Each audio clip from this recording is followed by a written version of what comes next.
ومن أحسن قولا ممن دعا إلى الله وعمل صالحا وقال إنني من المسلمين. আসসালামু আলাইকুম রহমতুল্লাহি ওয়া বারাকাতুহু। আমাদের একজন ভাই প্রশ্ন করেছেন যে ওনার বন্ধুরা নিয়মিত সালাত আদায় করেন না, মাঝে মধ্যে হয়তো এক ওয়াক্ত সালাত আদায় করেন অথবা করেন না। তো উনি বলেছেন যে ওনাদেরকে আপনি কি নসিহত করবেন। মহান আল্লাহ তাআলা পবিত্র কোরআনে বলছেন, হাফিযু আলাস সালাওয়াতি ওয়াস সালাতিল উসতা, তোমরা সালাতের প্রতি যত্নবান হও, তোমরা সালাতের প্রতি যত্নবান হও, বিশেষ করে মধ্যবর্তী সালাতের প্রতি। তো মধ্যবর্তী সালাতটা কি, এটা অবশ্য মুফাসসিরদের মধ্যে মতভেদ রয়েছে। কেউ আসরের নামাজ বলেছেন, কেউ অন্য নামাজ বলেছেন, সেটা আমাদের মূল বিষয় না। আমরা যেটা এখানে বলতে চাচ্ছি আপনাদেরকে, যে তোমরা সালাতের প্রতি যত্নবান হও। মহান আল্লাহর পক্ষ থেকে বিশেষ নির্দেশ মুমিনদের প্রতি যে সালাতের প্রতি যত্নবান হও। সুতরাং এটি অত্যন্ত গুরুত্বপূর্ণ একটি বিষয়, যে যত্নবান হওয়া। কারণ আমরা যদি একটু চিন্তা করি তাহলে লক্ষ্য করব যে এমন একটা ইবাদত এটি যেটার কোনো বিকল্প নেই, এবং একজন মানুষ দেখুন রোজার ক্ষেত্রে তার সুযোগ রয়েছে অসুস্থ হলে তিনি কাজা করতে পারেন এবং পরে রাখতে পারবেন রমজান শেষ হলে। কিন্তু সালাতের ক্ষেত্রে দেখুন এ ধরনের সুযোগ কিন্তু নেই, এ ধরনের সুযোগ নেই। বরং কাজাটা হলো যে মানুষ যদি ভুলে যায় অথবা ঘুমিয়ে পড়ে তখন কাজা, কিন্তু অসুস্থ হলেও কিন্তু কাজা নেই। কারণ কি? কারণ দেখুন সুযোগ দেওয়া হয়েছে, যদি আপনি অসুস্থ হন আপনি দাঁড়িয়ে নামাজ পড়তে পারবেন না, আপনি বসে নামাজ পড়বেন, আপনি শুয়ে নামাজ পড়বেন, আপনি গাড়ির উপরে নামাজ পড়বেন। প্রয়োজনে কারো যদি পোশাক না থাকে তাকেও ওই অবস্থায় নামাজ পড়তে বলা হয়েছে। শুধু তাই নয়, যদি কারো সূরা বা কেরাত না জানা থাকে তবুও তাকে আল্লাহু আকবার তাসবিহ তাহলিলের মাধ্যমে তাকে সালাত আদায় করতে হবে, কোনো বিকল্প নেই। যতক্ষণ তার জ্ঞান রয়েছে তাকে সালাত আদায় করতে হবে। তাহলে এটি কিন্তু অন্যান্য ইবাদতের মতো না, এই জিনিসটি আমাদের ভাবা উচিত যে তাহলে কত শরীয়তে এর গুরুত্ব রয়েছে। আর মহান আল্লাহর পক্ষ থেকে নির্দেশ আমাদেরকে সালাতের প্রতি যত্নবান হতে। সুতরাং আমাদের সবার উচিত হচ্ছে সালাতের প্রতি যত্নবান হওয়া। আর এটি আমাদের মানে সফলতা যদি আমরা চাই সত্যিকার অর্থে, দুনিয়াতে বলুন আর আখিরাতে বলুন, এটা হচ্ছে মূল চাবিকাঠি। মহান আল্লাহ কি বলছেন সূরা মুমিনুনের মধ্যে, কদ আফলাহাল মুমিনুন, মুমিনগণ সফল কাম হয়েছেন। কারা? কারা মুমিন? আল্লাযীনা হুম ফি সালাতিহিম খাশিউন, যারা অত্যন্ত বিনয় ও মনোযোগিতার সাথে সালাত আদায় করেন। তাহলে সফল কাম হতে হলে আপনাকে সালাত আদায় করতে হবে, আর শুধু সালাত আদায় না, বরং সালাত আদায় করতে হবে অত্যন্ত বিনয় এবং মনোযোগের সাথে। তাহলে আপনি সফল কাম হতে পারবেন। আপনি কি চান না দুনিয়া এবং আখিরাতে সফল কাম হতে? তাহলে এই বিষয়গুলো কিন্তু আমাদের খেয়াল রাখতে হবে। সম্মানিত মুসলিম ভাই বোনেরা, আমরা যেন এই জিনিসটা ভুলে না যাই। আমরা বিনয় আর অত্যন্ত মানে নমনীয়তার সাথে বলুন বা মনোযোগের সাথে বলুন, সেটা তো আদায় করি না, একেবারে টোটালি আদায় করছি না, তাহলে এটার কি পরিণতি হতে পারে? কদ আফলাহা মান তাযাক্কা ওয়া যাকারা ইসমা রাব্বিহি ফাসাল্লা, সে ব্যক্তি সাফল্য অর্জন করতে পারে যে নিজেকে পবিত্র করেছে এবং নিজ প্রভুর নাম স্মরণ করে সালাত আদায় করে। সুবহানাল্লাহ। শুধু তাই নয়, আমাদের জানা উচিত যে সালাত হলো মানে একজন পরিপূর্ণ মানুষ হওয়ার একমাত্র পথ। আর অন্য কোনো মানে অসম্ভব। নামাজ বাদ দিয়ে আপনি একজন পরিপূর্ণ মানুষ হবেন, এটা সম্ভব না। সালাত মানুষকেই মানবতার পূর্ণতার শিখরে পৌঁছে দেয়। কারণ সালাতের মাধ্যমে একজন মুমিন আল্লাহকে স্মরণ করে এবং তার কাছে প্রার্থনা করে মানসিক দৃঢ়তা ও ভারসাম্য অর্জন করেন এবং মানবীয় দুর্বলতা কাটিয়ে উঠতে পারেন। মহান আল্লাহ তাআলা বলছেন, ইন্নাল ইনসানা খুলিকা হালুআ, মানুষ সৃষ্টিগতভাবেই অস্থির চিত্ত এবং ধৈর্যহারা। ইযা মাসসাহু শাররু জাজুআ, বিপদে পড়লে সে অধৈর্য ও হতাশ হয়ে পড়ে। ওয়া ইযা মাসসাহুল খায়রু মানুআ, আর কল্যাণ বা সম্পদ লাভ করলে সে কৃপণ হয়ে যায়। ইল্লাল মুসাল্লিন আল্লাযীনা হুম আন সালাতিহিম দাইমুন, তবে তারা ব্যতীত যারা সালাত আদায়কারীগণ, যারা সালাত আদায় করেন এবং কি করেন, শুধু সালাত আদায়, নিয়মিত সালাত আদায় করেন, নিয়মিত সালাত আদায় করেন। তো যারা এটা করেন তারাই এই যে মানবিক বা মানসিকভাবে সৃষ্টিগতভাবে যে দুর্বলতা মানুষের, এটা কাটিয়ে উঠতে পারেন। এই যে মানুষ ধৈর্য হারা, বিপদে পড়লে অধৈর্য এবং হতাশ হয়ে যায়, আর যখন ভালো অবস্থায় থাকে তখন কৃপণ হয়ে যায়, এটা এটা মানবিক একটা দুর্বলতা না? কিন্তু এটা কাটিয়ে উঠতে পারেন কখন? যখন নিয়মিতভাবে নামাজ আদায় করেন। তাহলে আপনি যদি এমন মানুষ হন যে মানে বিপদে পড়লে অধৈর্য, একেবারে হতাশ, তাহলে এ ধরনের মানুষকে আপনি কি বলবেন? আর বা এ ধরনের মুসলিমকে আবার কি হয়, যখন ভালো অবস্থায় থাকে তখন কৃপণ হয়ে যায়। আমাদের অনেক আছে, আমরা অনেক মানে অনেক ভালো আল্লাহ রেখেছেন, কিন্তু আমাদের হাত খুলে না। তো এই অবস্থায় এই অবস্থায় চিকিৎসা কি একজন মানুষের? সালাত। এই সালাত যদি আপনি নিয়মিতভাবে আদায় করেন মনোযোগের সাথে, তাহলে আপনি এই যে দুর্বলতা, এই যে হতাশ হওয়া, তারপরে যে কৃপণা, এগুলো কাটিয়ে উঠতে পারবেন।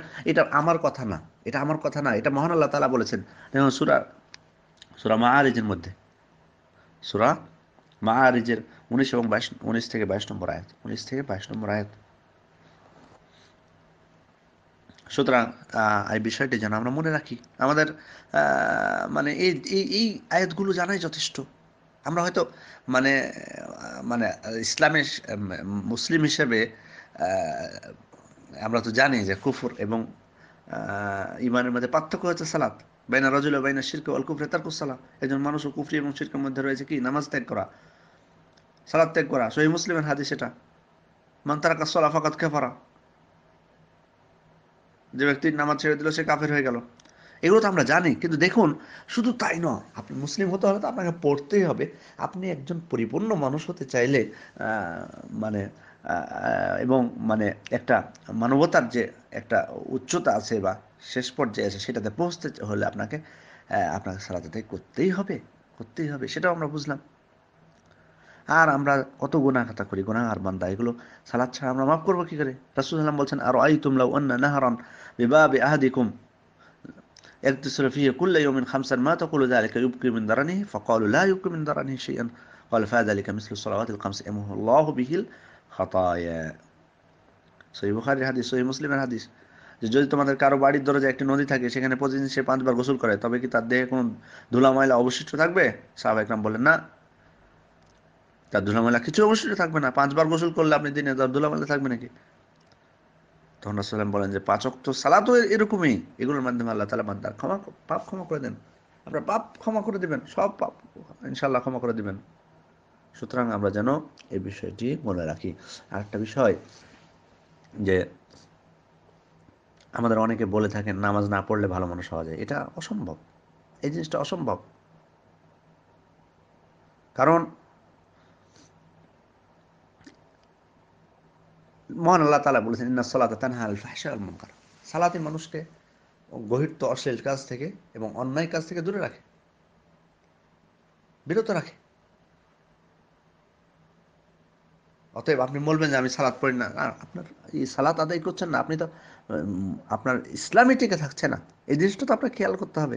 কি করে আপনি বলেন যে নামাজ না পড়ে আমি মুসলমান, আমি অনেকের থেকে ভালো? এই ধরনের অনেকেই কথাটা বলেন। তাকে মুসলমান হিসেবে আপনি গণ্য করা যাবেন, আপনি কিভাবে থাকবেন?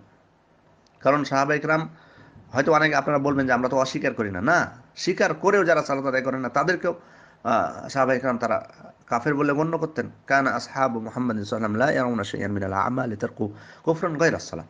মুহাম্মদ সাল্লাল্লাহু আলাইহি ওয়াসাল্লামের সাহাবীগণ সালাত ছাড়া অন্য কোনো কর্ম ত্যাগ করাকে কুফরি মনে করতেন না। অনেকে বলেন যে সাহাবায়ে কেরামের মানে এই যে কুফরি মনে করাটা, এটা যারা সালাত অস্বীকার করে তাদের ক্ষেত্রে। জি না, অস্বীকার করে তাদের ক্ষেত্রে সাহাবায়ে কেরামের এটা কুফরি না। কারণ অস্বীকার যে করবে, সে শুধু সালাত কেন, ইসলামের যে কোনো একটা ছোট বিধান অস্বীকার করলেও তো সে কাফের। কিন্তু সাহাবায়ে কেরামের এখানে উদ্দেশ্য হলো যে স্বীকার করার পরেও কোনো আমল ত্যাগ করলে সে কাফের হয় না, তবে সালাত ব্যতীত। সালাত স্বীকার করার পরেও সে যদি না করে, তো সে কাফের হয়ে যাবে। সুবহানাল্লাহ। আর আমরা ফরজ সালাতটা আদায় করি না। ফরজ সালাত কাজা যদি আপনি মানে না আদায় করেন, তাহলে তার ভয়াবহ পরিণতি। রাসূল সাল্লাল্লাহু আলাইহি ওয়াসাল্লাম বলছেন, লা তাতরুকু সালাতান মাকতুবা, তুমি এক ওয়াক্ত ফরজ সালাত পরিত্যাগ করবে না, এক ওয়াক্ত না। আমরা 4 ওয়াক্ত 3 ওয়াক্ত করে ফেলছি বা পড়ছি না, সুবহানাল্লাহ। এক ওয়াক্তও তুমি সালাত পরিত্যাগ করবে না। মান তারাকাহা মুতাআম্মিদান ফাকাদ বারিআত মিনহু জিম্মাহ। কারণ যে ব্যক্তি ইচ্ছাপূর্বক এক ওয়াক্ত সালাত পরিত্যাগ করবে, সে আল্লাহর জিম্মা এবং রাসূলুল্লাহ সাল্লাল্লাহু আলাইহি ওয়াসাল্লামের জিম্মা থেকে বহিষ্কৃত হবে, দূরে চলে যাবে। আমরা কি এটা চাই? কখনোই চাই না। আর আমি আমি দাবি করেন যে আমি সালাত আদায় না করি, আমি পাক্কা মুসলমান, আমি ওদের থেকে ভালো। কিন্তু এই হাদিসটি লক্ষ্য করুন তো, সুনানে তিরমিজির সহিহ হাদিস, শেখ আলবানী হাদিসটিকে সহিহ বলেছেন, ইন্না আউয়ালু মা ইউহাসাবু বিল আবদি ইয়াউমাল কিয়ামা মিন আমালিহি সালাতুহু। কিয়ামতের দিন বান্দাকে সর্বপ্রথম তার সালাত সম্পর্কে জিজ্ঞেস করা হবে। পণ্ডিতি করেন, দুনিয়াতে কথা বলে পারা যায় না, বহুত বড় বড় কথা বলেন। কিয়ামতের দিন আগে আপনাকে জিজ্ঞেস করা হবে সালাত সম্পর্কে, কি জবাব দিবেন? বলবেন যে আমি আমি নামাজ পড়িনি, অনেক ভালো ছিলাম? না, দেখুন কি বলছেন রাসূলুল্লাহ, ফাইন সলুহাত ফাকাদ আফলাহা ওয়া আনজা। যদি সালাতটা ঠিক থাকে তো তার সকল আমল টিকে যাবে, সমস্যা নেই। ওয়াইন ফাসাদাত ফাকাদ খাবা ওয়া খাসিরা। আর যদি সালাতই তার নষ্ট হয়ে থাকে, তাহলে সে নিরাশ হবে, ধ্বংসপ্রাপ্ত হবে, তার অন্য কোনো আমলের কোনো কার্যকারিতাই নেই। সুতরাং যে বড় বড় কথা বলেন, সমাজে দেখা যায় অনেককে যে আমি মানে নামাজ পড়তে এক ওয়াক্ত যায় না, দোকানে বসে থাকে, গল্প করে। যারা মুসল্লি তাদেরকে বলে যে হ্যাঁ অমুক এটা করেছে, এই ভুল করেছে, ওই করেছে করেছে, আমার নামাজ না পড়ি কিন্তু আমার ইমান ঠিক আছে। ওরে বাবা রে, কি কথা! ইমান ঠিক আছে তার? কাফের আপনি! কোথায় ইমান? কিসের ইমান ঠিক আছে আপনার? এক ওয়াক্ত সালাত যদি আপনি ত্যাগ করেন, আপনাকে সেটার জন্য জবাবদিহি করতে হবে। রাসূলুল্লাহ কি বলছেন? যে এক ওয়াক্ত সালাত ইচ্ছা করে ছাড়বে, তার সে আল্লাহ এবং আল্লাহ রসুলের জিম্মার বাইরে চলে যাবে, জিম্মা থেকে বহিষ্কৃত হবে। আর আপনার কিয়ামতের দিন আপনাকে প্রথমেই সালাত সম্পর্কে জিজ্ঞেস করা হবে, তো আপনি আর কি বলবেন? আপনার যদি সালাতে না থাকে, বলবেন যে আমার ইমান ঠিক ছিল? কি পরিণত হয় দেখেন। দুনিয়াতেই আপনারা সাজা পান, আখিরাতেও বুঝবেন। সুতরাং আমি অনুরোধ করব সকল মুসলিম ভাইদেরকে যে আমাদের ইসলামের মূল স্তম্ভ হচ্ছে সালাত। এই সালাত যদি আপনার ঠিক থাকে, তাহলে অন্যান্য আমল ঠিক থাকবে, না হলে কিন্তু এটার কোনো কার্যকারিতা নেই। অতএব আসুন আমরা ইমানকে, আকীদাকে শক্তিশালী করার পাশাপাশি সালাত সহ অন্যান্য ইবাদতগুলোকে পালন করার চেষ্টা করি একমাত্র আল্লাহর উদ্দেশ্যে এবং রাসূল সাল্লাল্লাহু আলাইহি ওয়াসাল্লামের দেখানো পদ্ধতিতে। আল্লাহ আমাদেরকে সেই তৌফিক দান করুন, আমিন। আসসালামু আলাইকুম ওয়া রাহমাতুল্লাহি ওয়া বারাকাতুহু।